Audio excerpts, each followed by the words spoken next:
Welcome to the class. So the next topic is vulvodynia. So vulval pain or vulvodynia.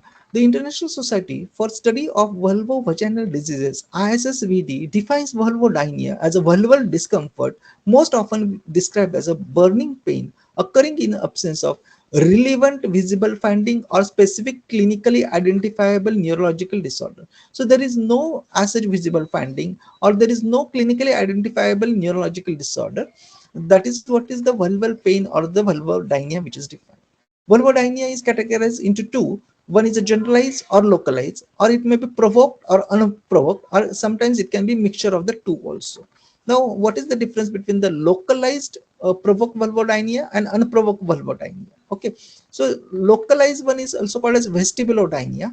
Etiology is multifactorial, commonly associated with the recurrent vulvovaginal candidiasis. Okay, this you remember. This localized one is generally associated with the recurrent vulvovaginal candidiasis, while for unprovoked vulvodynia, etiology is unknown, considered as a chronic pain syndrome. Symptoms mainly at the introitus during penetration, tampon insertion, and long standing. While there is a persistent vulvar pain which is unexplained, it may include urinary symptoms, may be associated with interstitial cystitis also.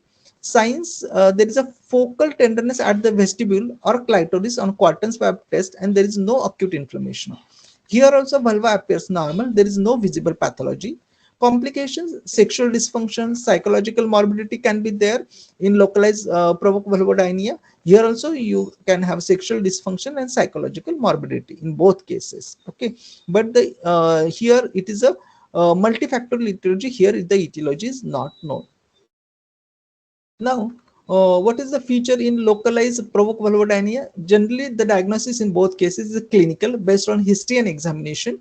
The treatment, the first line management here in localized is avoid irritants. Emollient substitutes can be given. Topical local anesthetics, 5% lignocaine or 2% gel can be given.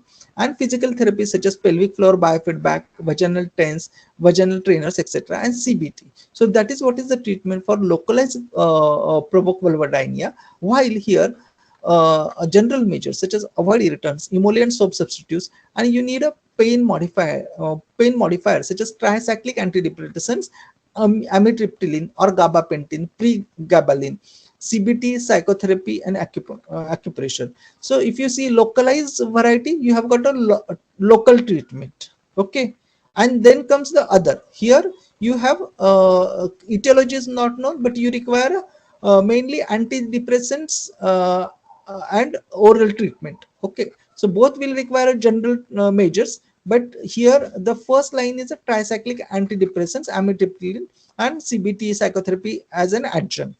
Here you will require mainly the topical local treatment. Okay, there is no oral treatment in the localized provoked vulvodynia. Okay, then alternative therapy, pain modifiers, these are second line here. Okay, amitriptyline, gabapentin, pregabalin, etc. Surgery, modified vestibulectomy if conservative measures fail. So that is the last treatment in localized one.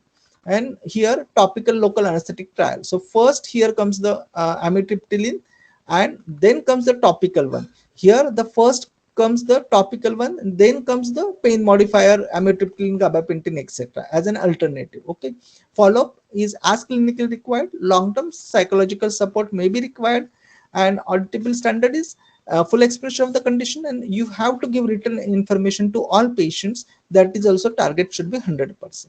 So that finishes the topic of vulvodynia. This is also one of the commonly asked topic, the treatment and all. Okay, thank you very much.